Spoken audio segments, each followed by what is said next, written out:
All right, everybody, welcome back to the Business Karaoke podcast. I am desperately hoping that podcasting is like riding a bike and that somehow it always stays with you. You and I haven't connected and sat down like this for over 18 months now because I have taken a much longer break than I ever really anticipated. There's a lot that's happened in the last 18 months, and I'd love to talk about all the different things that have happened. But today in this episode, I'm going to be focusing on two of those things. The first thing is that we welcomed our son, Charles. And the second thing that I'm going to talk a little bit about is incorporating here in Japan. So this episode is very aptly titled Two Births, right? Birth of my son, birth of the business, right? So let's talk a little bit about the first birth, which is the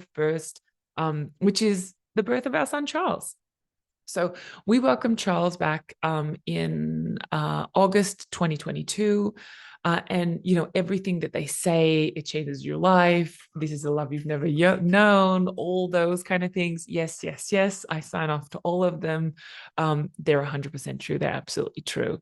But what I did want to speak about was maybe a few lessons or a few learnings, principles that I've developed over the last, I guess, year and a half of being Charles's mom and running a business that have kind of worked for me in order to, how I can show up not only better for my business, but also how I can kind of show up better for my son. The first things first, or the very first kind of principle that I have, so the first of the four, is to work in blocks. Now, what does this mean? So people often, talk about a working mom, and if you've kind of, close your eyes and you imagine those, Instagram posts, like you have a woman like at her desk, working away, and her child is like, very peacefully playing with some kind of like Montessori puzzle, something like that. I kind of imagined if you're a working mom, that's what it meant. It meant that you're like working and being a mom at the same time. That did not work for me at all. So, especially as during COVID, we did a lot of remote facilitation, and it just was not possible for me to have my son as well as completely, facilitate a workshop for like 20 plus people with breakout rooms and everything like that, as well. And then also try to like hold my son. So something that I kind of that I picked up on early was this: being working and like being a mom at the same time was very difficult for me. Now, if you can do it, hats off to you, 10 out of 10. But I didn't work for me. So I had to very clearly separate, my blocks of time, like when I would be working versus, when I would be Charles's mom. So before I kind of went back to work, my husband and I, like, we sat down, we had a conversation about what would maternity leave look like for me, especially because, I'm a business owner, I run our business. But one thing that I didn't do, that I absolutely would do if I would redo, if I were to do this again, would be that because I'm the, I guess you would say, like the face of our business. I was the one at that time. I didn't have any employees at that time, right? It was just me. Things are different now, but at that time, I was managing everything. And I kind of I didn't really expect that I would just really have this much time off.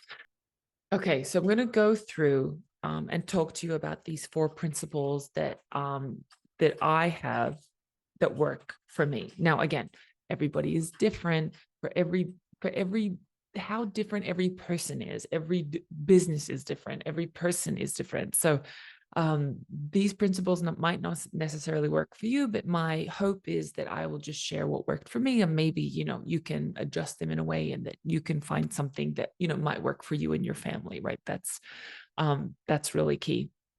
So the first things first is that you've got to, or that I found working in blocks really important. So working in blocks, I guess you can also think about as a way that you kind of block certain activities in your life. So it's like, if I'm on being Charles's mom duty, I am just Charles's mom. I'm not, also like we're replying to emails. I'm like not taking phone calls. But when I'm in the office, for example, like I am now, Charles is, being taken care of today. He's actually being taken care of by his grandmother. But I'm not, on the phone, like checking in with her because I'm here with you, right? So for me, one thing that I have found that worked for me was to work in blocks. To when you're a mom, you're a mom, but when you're in the office, I mean, you're there and you're showing up for your business just as you showed up for your son or your child a couple of hours earlier. The reason, or I kind of learned that like the hard way. So when at the beginning, so before we even had Charles, my husband and I, we sat down, we had a conversation about what maternity leave would look like for us. He was able to take about 8 weeks paternity leave, which was really wonderful. Um, and I know, I kind of like think back, I really kind of just like shake my head. But I said to my husband, I think I'll take a month. Yes, as in not like as in like 30 days.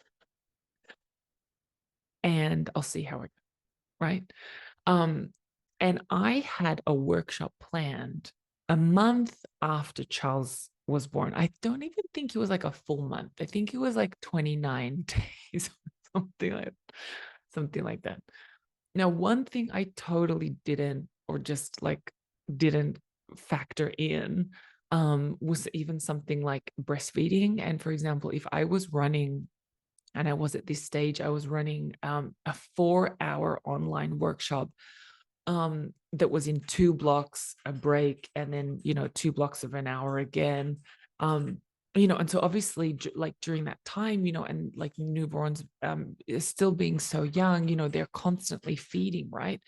And so one thing that I just totally missed or didn't factor in was what working was going to look like while I was breastfeeding. Because at that time I was still exclusively breastfeeding Charles. And so I was actually on calls. And the I guess a funny thing, like a really great thing about Zoom is like depending on where you cut your camera, um people can like maybe see like just from your collarbone and up. I was actually in certain like moments of the workshop, I was needing to like pump during the workshop because I was also breastfeeding my son, and then my husband would come and then take the milk and then feed our son. This was just way too much logistical stress that I would really recommend that I would ever do again. Um, so for me, definitely working in blocks. So for example, when I'm running a workshop, I'm only running a workshop. I'm not also parallel pumping. I wouldn't do that again. That was really tough. Um, and also just like, yeah, yeah, definitely working in blocks for me is really key to being able to manage, just to show up really well both through my business and my son. Separate those things. I'm not pumping when I'm in a workshop, and the same way that when I'm with Charles, I'm not replying to emails. Like to try to keep those two things as separate as possible. That for me was like number one.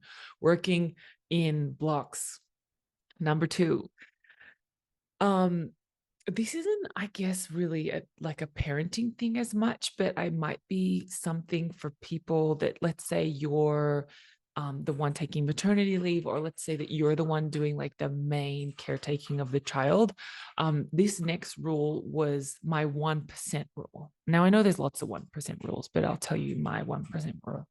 My 1% rule is I want you to live, or let me rephrase, because again, one thing that I've definitely learned as like being a parent is as long as you are keeping your child healthy and happy and safe, I mean, do whatever works for you. So I'm not here to tell anyone to do anything, um but this is just for me. So the 1% rule was how you can live like 1% of your dream. This was really difficult, and I know a lot of other parents kind of struggle with this as well. Was there was one half of me that was like totally obsessed with my son, and I wanted to spend all my time with him. I didn't want to go anywhere without him. I wanted to do everything with him. I wanted to be with him all the time. But then on the other side, a really difficult thing was I still was a business owner who loved my business. And so I kind of had this circle of, I don't know whether it was guilt, or I don't know whether it was fear, or I don't know what it was, but it was not a good feeling because I was always just like constantly anxious. I was like, when I was with my son, I would be thinking, oh my goodness, my business, nobody's working on my business. And then when I would be in my business, I was thinking, oh, my son. Right. And so this kind of all goes back to, remember my first rule, work in blocks. But the 1% rule for me also became really important because we're at that time, we gave birth to Charles in Mexico. So we were in Mexico at that time. Uh, and I felt quite distant from my reality that I'm sitting with you here today, sitting, chatting with you, talking to you from our office in Tokyo. If you were to go back, even this time last year, for me, that was still so far away that I couldn't have imagined that it would only kind of take a year in order to, kind of come full circle. And so I've noticed if you are either not working or if you are kind of like in a situation like me where, you're taking some time off from your business, this 1% rule is how can you live 1% of your dream, or how can you live 1% of that, that perfect life in that day? And I'll give you a super simple example about what that looks like. So for me, obviously, my professional dream, is what I've been working on here, with Design Thinking Japan, which is to provide these workshops and programs, essentially to innovate here in Japan. That's my dream. That's what I work on every day. That's my, as Seth Godin says, that's my ruckus. That's why I'm making a ruckus in the world. But I was this time last year in Mexico raising a newborn. Well, not so much newborn anymore. He was about 6 months old.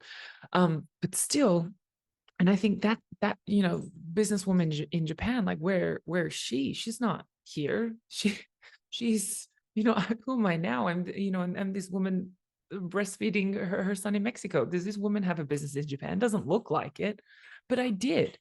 And so what I had to do was live and take one small step to living that kind of like dream life in that day. So sometimes it could have been something as simple as, having a call with a client. Sometimes it was even just going to a Japanese restaurant. Sometimes it was just going to get, a really delicious coffee, somewhere. And so for me, that something that was able to kind of keep me going in this kind of quite confusing time. And I'd love to, if you've kind of had a similar situation, I'd love to hear from you as well. Quite confusing because I chose to be with my son. I wanted to be with my son, but at the same time, I had this kind of nagging voice that was like, you know, I didn't want to give up on my business. I wasn't ready to give up on my business. I know that there are some people that say, they had their child and, they were happy being a stay-at-home parent, and that's your choice and that's wonderful for you. But for some reason, that was just not what I wanted to do. And so the way that I was able to kind of like keep it together and also be happy, like to experience joy in the day, was by living that like 1% of my dream, right? That which was whether it's just going to get a coffee, whether it's going to order Japanese food, but rather than, waiting for, oh, I'm going to be happy when I'm sitting in Tokyo, from my office, starting the Business Carry podcast again. That's a big leap, like from where I was a year ago, right? So it's just about having a little bit of grace with yourself, and instead of waiting for that kind of like big, perfect, huge moment, how can you just live 1% of your dream or of, today? Let's say you're a lawyer and and you're at home with your child, Do you want to just maybe even listen to a podcast that's, about like women in law, for example, like whatever that might look like for you. So all I'm just saying is, when it comes to kind of coming back after having a child, whether it's in your business, whether it's in the workforce, it doesn't have to be that like perfect moment. Think about, what can you do today that maybe you can live that like 1% of your dream, whether it's your job or whether it's a project or whatever it might be. How can you live that just 1%? Which kind of brings me to the third point. So the first one is work in blocks. Second is that 1% rule. How can you live 1% of your dream today? Not a year from now. Like, how can you live 1% of it instead of 100% of it a year from now? Just 1% today. The third one is to include your partner in like your decision making, and also in, in looking after your child. When we're in Mexico, we actually didn't have any help. Charles was not in care, nor did we have a nanny or anything like that. It was just my husband and I, looking after our son, which was very, it just required a lot of logistics, to be honest. It required a lot of logistics and a lot of communication with each other. Who's free? Who needs to go to the office? Who has meetings when? Who has a non-negotiable meeting? Who might have a negotiable meeting? Who's remote? Who's not? Everything like that. So it's to include your partner. So instead of kind of one day going to your partner and kind of telling them, I want to go back to the office, or I want to do this or that, and then kind of going, oh my goodness, like where did this come from? I thought you were happy at home or looking after our son. Try to include them in what you're thinking, and try to include them in your planning. So if you have a meeting, or you would really like to read an article, or whether it's really important for you to like have a connect with someone, include your partner in that. Like, instead of kind of being upset, or feeling disappointed that they aren't able to make time, try to sit down with them and say, this is getting back to that 1% of your dream, right? So that being that second principle. And this third principle is, how can you include your partner in order for you to live that 1% of your dream? Is that 1% of your dream, going somewhere? For example, in my case, sometimes honestly, it was just going and ordering, like having Japanese food, or sometimes it was, going to get a coffee, or going for a walk, or whatever that was. Or sometimes it was even just like watching, or listening to a podcast in peace. Try to include your partner in that and say, this is something that I really need to do for me.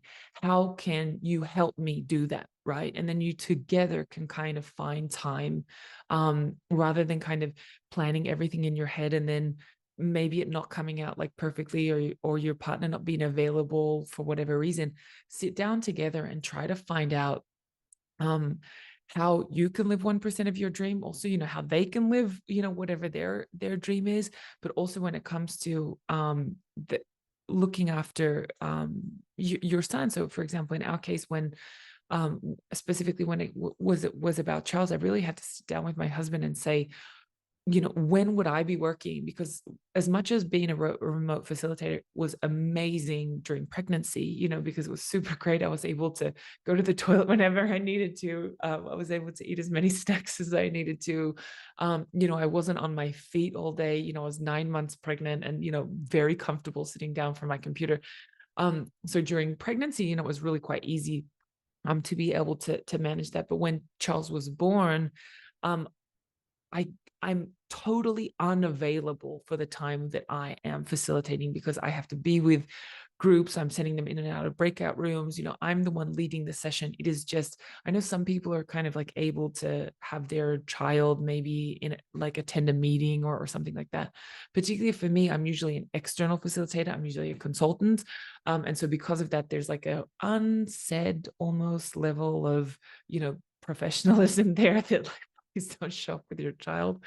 Um, you know, every now and then I do think, if I kind of like go back, I do think he might have like popped his head in, like every now and then, maybe he came into the room or something. But it's never, he's never like completely there while I'm trying to like facilitate a method or something like that. And so I really had to sit down with my husband and say, during these 2 blocks, I'm totally unavailable. But during the lunch break, like, I can definitely be there again. And then these other 2 hours, like, I'm not available again. So, to really try to like work that out. And of course, we had some really great days where it worked perfectly. And then we had some absolute disaster days where it was a total nightmare because my husband had to also go to the office. And then I was at home with Charles trying to remote facilitate. Oh my gosh, it was absolutely something I wouldn't wish on my worst enemy. Oh my goodness. But I know lots of you have also been through that as well. And then somehow we're all here. We're all still alive, including my husband and myself and Charles. So there are those 3 things. So working in blocks, the 1% rule of how can you live 1% of your dream today instead of 100% of your dream tomorrow or 100% of your dream a year from now, including your partner in your decision making and in your planning, your logistics, your calendar, your business. And for me, I guess the last one, and this I guess is more of like a personality thing, but for me, joining or starting a community became really important. This particularly for me was important during COVID. That's why Business Karaoke Podcast even exists. Because we were during COVID. I was physically not in Japan. I felt totally separated or totally isolated from like the business or the startup community there. And so I started this podcast, and it was just like the joy of my life, just how many people I've been able to connect with and talk to and listen and learn from. And the reason why I'm back, right? Because I miss you. I missed you. I missed you. I really did. Um, and so yeah, definitely thinking about like starting or like joining a community. I mean, for me was definitely also something I never did kind of like a mothers groups and stuff like that. I know quite a few people did like mothers groups or parents groups and stuff. I never really did that. I don't know if it's because I was in Mexico and my Spanish is like very limited, or why. I don't know why I didn't do it in the mother sense. But yeah, joining a community of yeah, I didn't do it like for babies, but I guess I do have like people in my life that I can talk to who also are either running businesses or have children. And for me, yeah, definitely having that community element was really important. Because we were on our own in Mexico, essentially. Just my husband and I and Charles trying to work it out.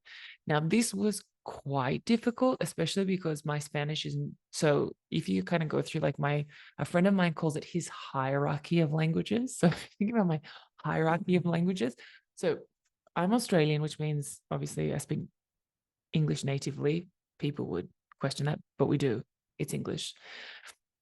Then is Japanese, then is German, because I actually studied German. And then my last language is Spanish. And I had to do like mother stuff in Spanish. And this is so difficult. Going to the pediatrician in Spanish, that is like really important information. Like a pediatrician is there to like teach you about things. This is what you need to do for your son. This is to feed your son.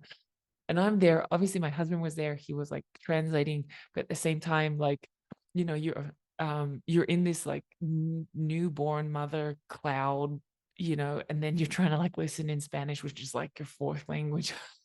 Oh man. Um, so definitely you need people around you who can support you doing things because doing stuff alone is really, really tough. Um, and you kind of see that so much when it comes to like particular cultures or communities. So I would say like Mexico is a culture, like they love children, they love babies, they love kids. There's not really that many daycares because I think everyone just, I don't really know, either like lives with family or they have nannies or I don't know, but there's just not that many daycares, like as you would kind of like see daycare in Australia or in Japan or even in Germany. Um, because doing this requires so many hands. You need support. Not only just do you need support raising your child, but you also really need support in your business as well. So I would say for me those were like the 4 principles that I kind of learned along the way, and I would often say that I learned this definitely the hard way. So those 4 things: work in blocks. Don't try to kind of mimic those Instagram parents. So that they're on a call and their child's playing quietly in the corner, listen, doing a Montessori puzzle. That is not my child. Maybe it's your child and you have a little bit more luck. But for me, it's like if I'm doing business karaoke podcast with you, I'm here with you. If I am, facilitating a workshop, I'm facilitating a workshop. And Charles, God take the wheel. Whoever's looking after Charles at that time, that's their responsibility. And whoever is looking after Charles, I obviously trust them enough to make a decision on his, well-being. So work in blocks. Live 1% of your dream today, even if you're sitting there for hours and hours and end, on end, breastfeeding on the couch. Don't worry about what your life is going to look like when you come back to work, whenever everything's going to look perfect, a year from now, 2 years from now.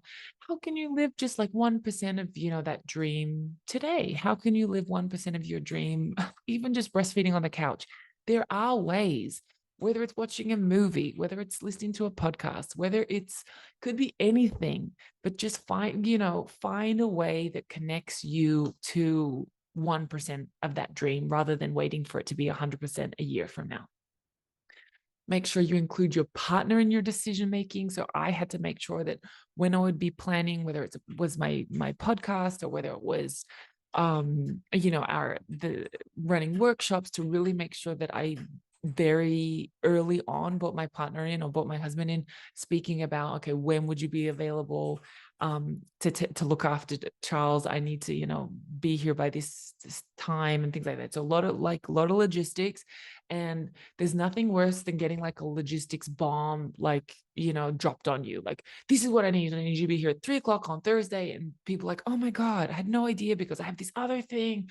So rather than like dropping these logistical, surprises on people, try to do it from the beginning. Say, okay, I need to be here, by 3 p.m. on Thursday, and I need the car or whatever it is, and kind of sit down with your partner and find a way to kind of work that out rather than kind of just drop it on them. Be like, this is what I need. And then, of course, either they've got other plans or they're like super shocked or whatever it is. Try to include them from the beginning. And this is more a personality thing, but try to, be around some kind of like community, whether it's, a community of like friends, or whether, whether it's a business community or whatever it is. Try to have people around you that help you, because doing this alone is super tough. Another thing for me when it comes to community, for those of you that are watching video, you'll see me like looking to the left. So my left, your right a bit, because I have some notes, because I didn't want this episode to just be like some kind of, stream of consciousness. I wanted it to like make a little bit of sense. So one thing also for me when it comes to the community part that was really important, it actually also really helped me figure out who I wanted to work with as well. Because there are some people that, make it super difficult. So let's just say, for example, if you have a newborn, they usually probably not newborn, probably from about 5 months old, they take about 3 naps a day, and then they take 2 naps, and then they take 1 nap, right? So I try, if I need complete silence, and let's say my husband's at the office or whatever it is, I tell people, Charles will be sleeping from this and this time, would you be available? Actually, this is another thing. You don't always have to tell people just because your child is like napping. Sometimes you can just tell them, I'm only free between 12 and 2 for a call. They don't have to know it's because your son is napping. That's just how it is.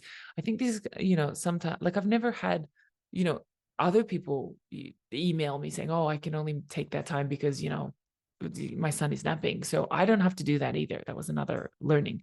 You don't always have to kind of like preface everything with like your family situation. Just tell people, I'm free between 12 and 2, or I'm free between 4 and 5. Whenever your child is napping, whatever, that's totally fine. And so for people that were accommodating of that, I found it really easy to work with them. For people who were not accommodating of that, I found it actually very difficult to work with them, and I actually work with them less. I work with them much less. We actually, even during the when was it? Kind of coming up to about 7 or 8 months ago, we signed a collaboration agreement with a company, and they said, make sure you bring Charles. And Charles was sitting there at meeting at like the boardroom table while I was signing a collaboration agreement, with this company. And that is for me key. Those are the kinds of people that I want to work with. I want to work with people who welcome my son at the boardroom table, right? I'm just doing a quick check if there's anything else that I wanted to tell you before I jump into starting a business in Japan. But I think,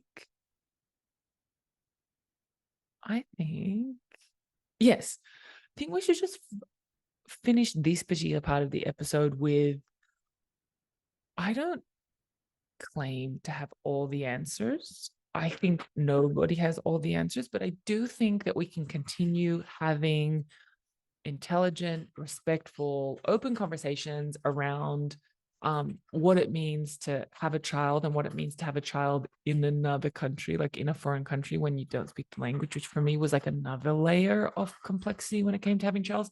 Um, because yeah, I gave birth in a country where I don't really speak the language that well.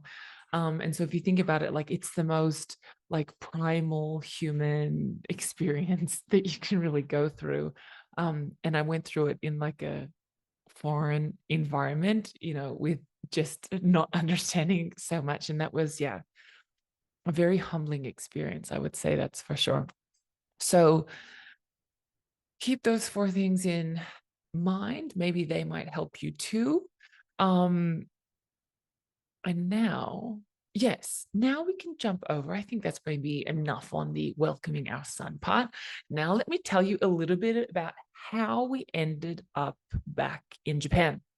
So, remember, I told you a little bit about that like 1% thing, like how I could live like 1% of my dream. And of course, my dream was to come back to Japan and to open up an office here, but that kind of felt really far away. We had an opportunity last year in April, so about 9 months ago now, to run a workshop back in Japan. So the borders had just opened up again.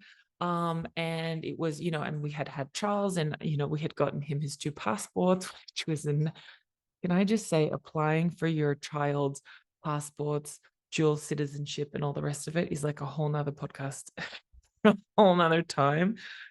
But yes, anyway, so we had got all of his passports and all of his visas and everything that he needed in order to travel.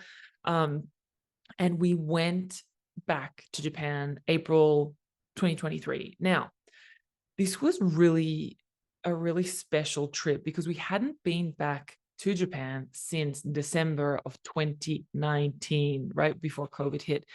And it was really important for us to go back to Japan because during the 3 years that we were in Mexico, obviously, you got to live. We lived, we paid off our house, bought furniture, we had friends, we didn't just kind of like sit on the sidelines and be like, okay, well, we'll just wait for Japan to open up. No, you gotta live. Like life is now, life is today. Wherever you are today, you gotta live now.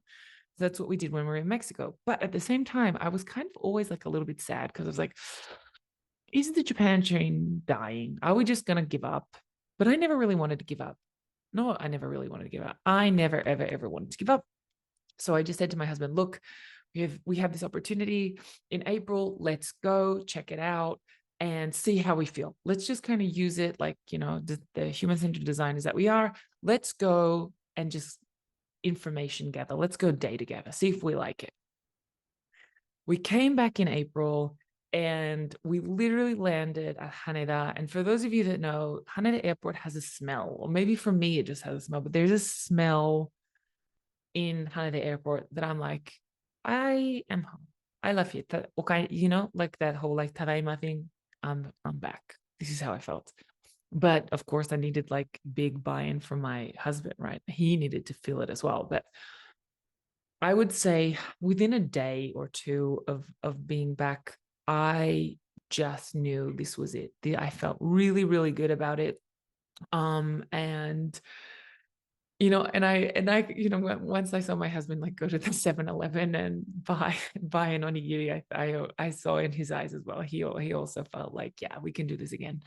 So when workshop went really well, we came back to Mexico and the fire was lit again. And I said, let's go. We've got to see if we can do it. And then, and I started trying to kind of do what I told you not to do before, which was try and get everything perfect. I tried to, set up the business and get offices and everything like that. But to be able to do that from Mexico and different time zones, and oh my gosh, it was just an absolute nightmare. And I just was getting nowhere, right? And I was just getting nowhere. And so my husband and I said, let's do what we tell everyone to do, which is prototype and test, right? And so let's go and prototype and test our life, which is what we did. We came over in June. We had another opportunity, another workshop in June. So we ran that workshop and we said, okay, for the 3 months that we're going to be here, we're going to give it everything to see if we can get a business off the ground. We're going to give it everything. And then I reached out to actually an ex-business karaoke podcast guest who's kind of like my Japan go-to person. Anytime I need anything about Japan, I just ask her, whether it's translations, whether it's like logistics, anything, like I ask her, how can I do this? She's like my, like essentially Japan back office. And she said, I know someone who I think they either like went to school together or something like that. They've known each other a long time. And she and her family actually have their own, like they have their own visa consultancy. Do you want me to put you in touch? I said, yes, please do.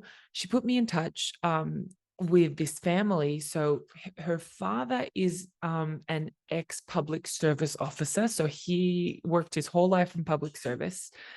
She and the father, so both of them, so the daughter runs the visa arm of their business. And so together, obviously, having that like deep knowledge of public service and being able to run visas.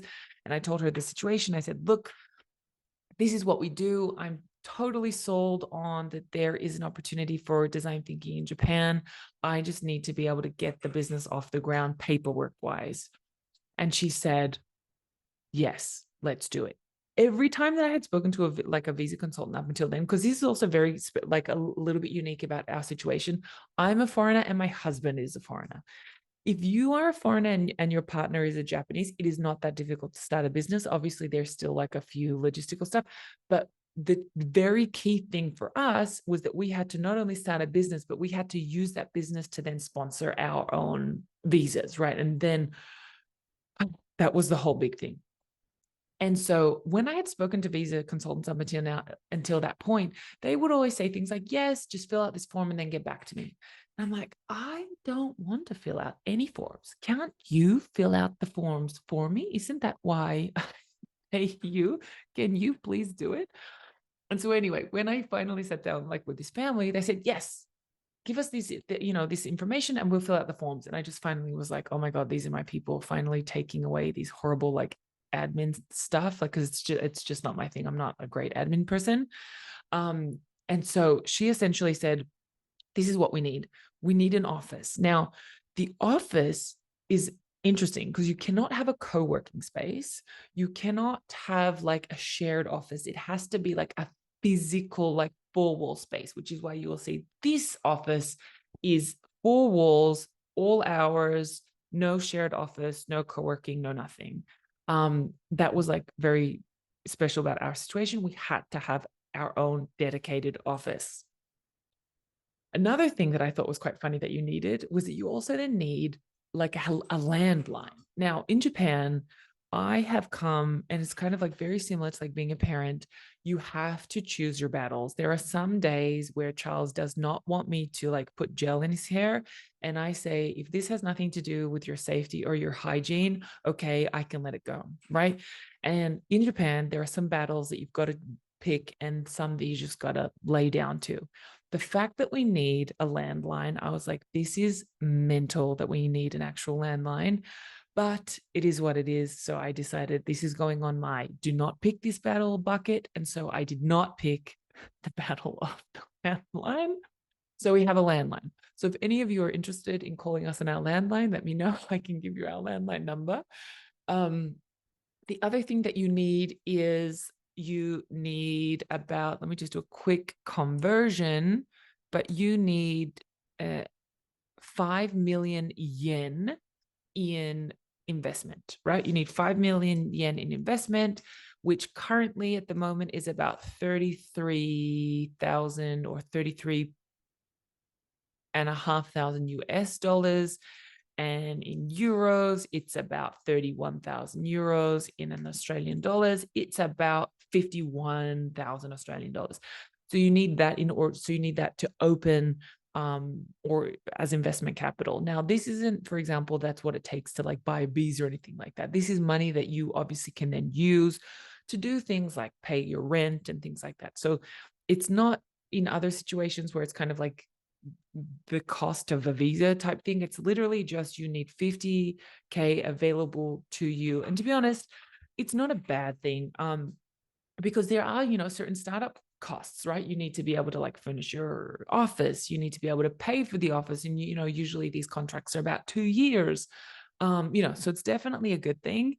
That's for sure. The other thing that you need is that you need a Japanese co-signer, which I always found and still find quite interesting. So when I was in Germany, I didn't actually incorporate a business in Germany. I was a sole trader in Germany. So it wasn't necessarily like a business like we have. Well, it was a business, but it wasn't like a company structure. So a little bit different. And so, in Germany, it's very easy. I mean, same level of like annoying paperwork, but still very straightforward. You can fund yourself, basically, and then there's no questions. But in Japan, you need a Japanese citizen. You need a Japanese citizen to co-sign with, which is also something else to think about as well. So one thing that I'm just doing a quick check what other kind of things that you need. I think that was about it. And then of course, then, and then you take those things and then, have to open a bank account, and then you have to do all the paperwork. You have to do your articles of incorporation, of course, the business plan. And the interesting thing about when we had to provide our business plan is that they were actually also interested in what our day-to-day would look like. They wanted literally like an agenda of our day. Like at 9 o'clock, we come to the office. From 9 till 10, we respond to emails. From 10 to 11, we do business development. And then, they literally wanted to see hour by hour how we would spend our time, which I thought was interesting. Another kind of funny thing about when you're opening a business in Japan is that when you are, I don't know if this is like a kind of under the table because you're a foreigner thing, or whether this is like the case for everybody, but the bank comes to your office and they check that you have 2 desks and 2 chairs. They literally come and they check to make sure that you're a real business. And when I found out that we had to have a physical office space, I was like, oh, it's just more cost. And I was a little bit, I kind of wish that we wouldn't have had to have had it. However, now that we do have an office, I think it's the best thing ever. I think it's really good. And so if you're kind of like also thinking, you know what, maybe, I wish that I didn't have to have an office, and I wish I could just kind of like have a home office, especially if you have a child, I 100% recommend having an actual office. It's pretty great. And now that we exactly, and as I said, as we had to have the office, I said, if we're going to have the office, let's do it well. So now we have the whole business karaoke set up here. We have, as you can see, books, we have flowers, we have everything. So now I said, you know what, if we're going to do it well. And so, yes, definitely having an office. I'm now a convert. I like it. Yes, I didn't think I would, but I have. And now I can't go back. What else is like pretty funny about like since we started our Japanese business, I felt it like quite funny when we received our 3 hanko. So the hanko are like the stamps, like, that you get. So one is my name, right? One is like a very special company one that you can only use for contracts. And then there's like one other one. But I thought, oh my goodness, here we are with our company hanko. So now we are like super serious. We're now a super serious business in Japan. So you can trust us now with our hanko and our meishi and our address and everything like that. And it's funny because when I hand over now my business card and it has like a Japanese address, I've had multiple people comment like, gee, you really managed to set up a business in Japan. Like, what an effort type thing. Like they really, they really like commented about it. So basically, as I told you, my husband and I said that we're going to come and we're going to see if we can do this for, how far we can get in 3 months. And essentially, the 3 months passed and we were able to do it. Now, I would say not the most difficult thing, but there is a lot of waiting in between kind of like applications and things like that. So that for me was something that obviously is a little tough. Um because you want things to move quickly, but it is what it is, and you've just kind of got to go with it. So I would say one of the best things about prototyping your life. So, for example, in this concept of let's go for 3 months and kind of see how far we can get, is that I know quite a few married couples that are like, whether they want to move to a new city or whether they want to try a new country or whether even they want to start a new business together. It's very difficult because one is usually less willing to kind of like try than the other. And usually the one of the reasons that one person is usually less willing is because that they usually want to do it well. They want to make sure that, all the, T's are crossed and all the I's are dotted before they, make their decision. But what I can certainly say is taking, whether it's like, a 4 week period or a 12-week period, whatever it is, and then saying with your partner, we're going to either go to a new city for the summer, or we're going to, try something over Christmas, like whatever it is really helpful because firstly, you jump over the biggest hurdle, which is let's just try, right? That's always the biggest hurdle. And then the next really most important thing, and as a design thinker, this is just so, I always laugh that it's what we do, it's what we teach, but it's just how true it is it getting, user data, getting feedback is just so important. The fact that we're here now as a Japanese business and we can go and, speak to our clients and listen to what it is that they need. Our business offering is just that much more refined now. Our ability to support our customers is just that much better, simply because we're able to connect and we're able to talk and we're able to test and we're able to get that feedback and then build that feedback in, and then basically improve. So the business story, I would even say, for example, when it comes to this whole like me setting up a business in Japan, I would even say this goes back the first time that I said, you know what, I'm actually going to look into setting up a business in Japan was actually in 2000, was either 18 or 19. I don't remember, like was either one of the, was kind of that period. And I went to like the Tokyo, I think it's called like the One Stop Shop Establishment Center or something like that. It's like a really super long name, in Akasaka. And I remember that kind of being the first time that I took like a concrete step to like setting up a Godo Gaisha in Japan. And that was like, now, if you think about it, what are 2024, right? So 2018, 19, 20, 21, 22, 23, 24. It's like really a long time ago, right? Like 6-7 years ago, which is just like an immense amount of time if you think about it. And then, here we are, right? So the first time that I had this thought was like really quite a long time ago. And then, I tried all different kinds of different ways. I tried to do it myself. Then COVID happened. And then I was kind of trying from Mexico, and it was very difficult with all the time zones. And I think, that's maybe not even it. I think it's just more the fact that I'm not like a super great like contracts person. And of course, everything that the immigration asks you for is obviously it's in Japanese as well, right? Fair enough. But written Japanese is it's just really tough, right? Japanese is super tough. I don't mind, spoken Japanese. I can lead workshops. I can run alignment sessions. But if you ask me to like read something, I'm like, oh no, read or write. They're my two things. And I'm like, oh gosh, please, anybody else, I'll do anything. I'll lead any kind of like CEO alignment workshop. I'll have any kind of like very high stakes dialogue. I'll facilitate any kind of conflict, but please don't make me write this email. I don't want to. Yeah, so I would definitely say coming with the idea of in like a prototype mode, as in try our best for a couple of months, see how it goes, and then brush up, was really important. was really important, and it really helped, I would say, give our dream legs, really. And so now here we are.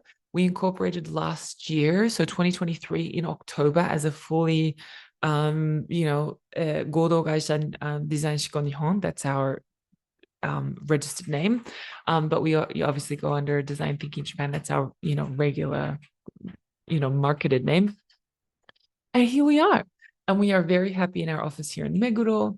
And I'm very excited to actually look into what we can be doing, especially because, I learned so much during the pandemic as to what, design thinking or what training means to people and what they're really looking for. And I'm really glad for that time, because we've been able to then really refine what it is that we do. And, the Business Karaoke podcast is not about my business, Design Thinking Japan. If you want to know about it, head over to our website. But I'm really excited to put into place some of the learnings that we've had. So I was kind of, not, I was like scared of this episode. I wanted to do it desperately, but I also wanted to do it justice, which I don't think I have, but I've at least tried. So if I need to come back and do like a 2.0 or a part two or something, I can certainly go and do that. But yeah, I would say that's kind of where I've been the last 18 months, birthing my son and my business. And I think maybe those kind of four principles that I talked about when it comes to like when you have what worked for me when I was having my son. So working in blocks, my 1% rule, including your partner and starting a community or joining a community. They're also quite true when it comes to also my business as well. For me, when it came to incorporating a business in Japan,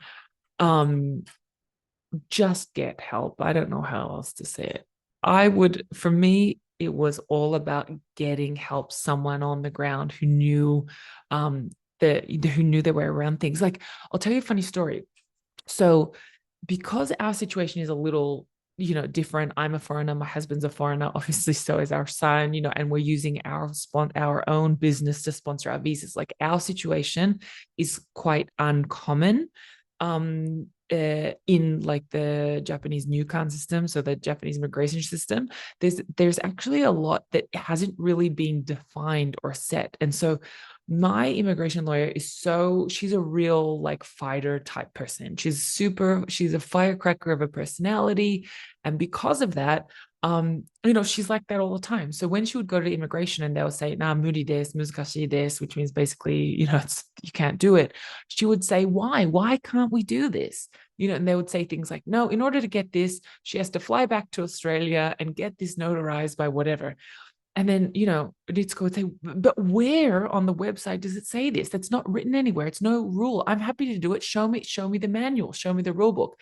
And then, of course, they would say, "Oh, no, there's no rule." And then she would say, "Well, why do we have to do it?" And then they would say, "Okay, mata kangaimasu. Let's think about it again." And then it basically would come back that, no, we didn't have to do that thing. So if you're doing something new, right, whether it's a new business, whether it's a new field of consulting, whether it's new anything, Japan's first response is going to be like, no, but it's not no in a bad way. It's no because they've never seen it before. So you have to respect that and help them help you, right? And one of the ways to do that is to question the process, not as in, question them as a person, but be like, are you sure? Where does it say this? If it doesn't say it anywhere, maybe we don't have to do it, right? And it saved us like multiple trips back to Australia, right? So I would say, when you're doing something new, like setting up a business in Japan, if you're both foreigners, like my husband and I are, definitely get help and have someone who isn't afraid to ask the question of like, are you sure? Think again. I know, this is a rare case. And that's the other thing, of course, because she's also very like respectful. She'd say things like, I know this is new and we haven't done this before, but maybe, we can check again. And, then they would say, no, that whatever they were asking, maybe isn't as urgent or maybe isn't as necessary as they kind of like once thought. So I would say that's where I've been the last 2 months. No, 2 months. That's where I've been the last like 18 months. It has been wonderful. But I'm so ready to be back and here with you and chat and, have some really great conversations. And we've got some really exciting guest speakers coming up, or some guests coming up on the Business the Business Karaoke podcast over the next couple of months. And also, of course, this is our podcast. You and I do this together. This podcast doesn't exist without you as the listener. So whatever your thoughts are, you tell me, right, as well. What would you like us to talk more about? Is there things, that you want to know more about? Is there any themes that we want to touch on? Are there particular people? Are there particular whatever? You tell me, because I love doing this and this doesn't exist without you. So you tell me. All right. I think I'm going to cut it here. Otherwise, we'll just keep on going. And I think I've told you as much as I can for part 1. And if you need a part 2, you let me know. I'm happy to do it. So thank you so much for your patience the last 18 months. It's been wonderful to spend that time with my son, and then coming, back to Japan, incorporating a business here, getting my meishi, getting my inkan. I'm like very happy with all those things. But even more so than that, I couldn't be more happy to be back with you here on the Business Karaoke podcast for, as we can now call it, season 2. Thank you so much, everyone. I'll see you next time.